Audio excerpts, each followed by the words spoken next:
A'udhu billahi minasyaitanir rajim. Bismillahirrahmanirrahim. Alhamdulillah rabbil alamin. Bismillahi wassalatu wassalamu ala rasulillahi. Assalamualaikum warahmatullahi wabarakatuh. Pagpupugay po at pagsaludo sa bayani ng Inang Bayang Pilipinas, Juan Ponce Enrile. At akin pong pakikiramay sa pamilya, kay Ma'am Katrina, at pakikiisa po sa aming ginoong tagapangulo, Senator Tito Soto, at sa amin pong dating Pangulo, Gloria Macapagal Arroyo, at sa lahat po ng mga senador at sa mga naging senador. Mga mahal kong kababayan, sa maiksing panahon po, ako po ay nagkaroon ng personal na karanasan sa ating bayani. Ito po yung panahon na ako po ay naging senador. Naalala ko pa po nung panahon na kami po ay nakakapasok pa sa Malacanang. Ako po ay kanyang pinatawag. Ako po ay laging nasa gilid-gilid lang. Pero nung panahon na yun, ako po'y pinahanap niya sa kanyang aid. Nagulat po ako. Ang sabi nung aid niya, pinapatawag ka ni Enrile. Natakot po ako.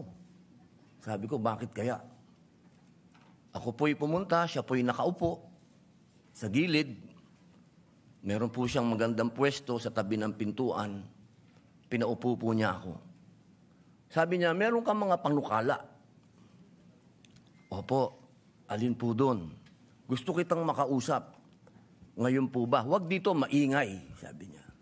Puntahan mo ako sa bahay. Lalo po akong natakot. Sa bahay niyo po. Oo, kailangan tayong mag-usap.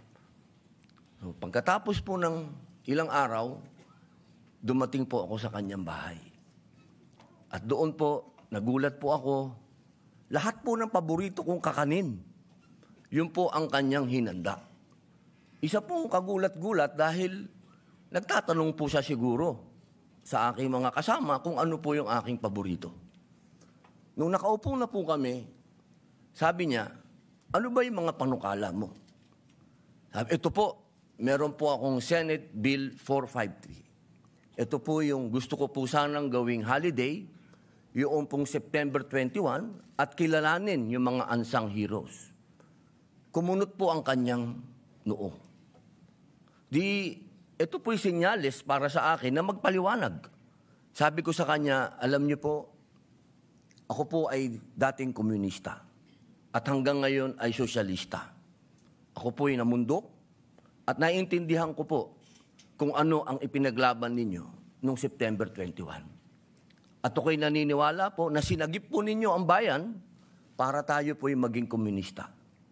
Sa haba po ng aking paliwanag, ang sabi niya po sa akin, alam mo ba, ang pinag-aaralan ko ngayon ay planets, space. Ganun po ba? Ako pinaguluhan dahil mula sa, napunta po kami sa space. Ang solar system, sabi niya, iisa lang yan. Maraming star system sa space, sabi niya. Di na po ako nakapagpigil. Sabi ko po, ano po ang ibig niyo pong sabihin? Sabi niya, iho, doon ka mula sa isang panukala mo. Huwag mo munang i-touch ang patungkol dyan sa September 21 dahil marami kang makakaaway. Ang pag-usapan nating dalawa, yung panukala mo na gusto mong amendahan ang konstitusyon. Yun, tutulungan kita. Pupunta ako sa Senado, gawin mo akong witness mo. Ang sabi niya sa akin, maraming nang mamaliit sa'yo, pero hindi kita mamaliitin. Palalakasin ko pa ang loob mo. Sapagkat iyaan ang pagpasok ng mga dayuhang mamumuhunan ang magsasagip sa ekonomiya ng Pilipinas. At ang pagbabalik sa parliamentary system ang kailangan ng Pilipinas.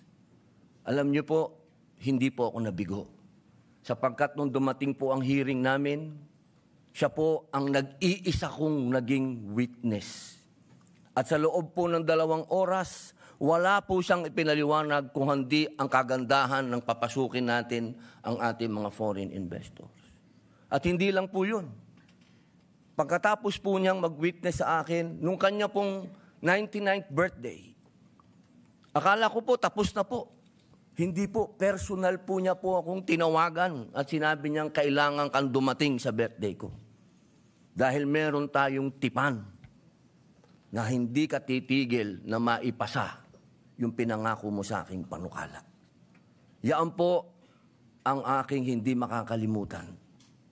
Isang taong alamat, isang taong pag nasasabi po natin isang naglalakad na library, isang kasaysayan, hindi po siya napabilang sa mga nang maliit sa akin. Maraming salamat po. Mabuhay po kayo.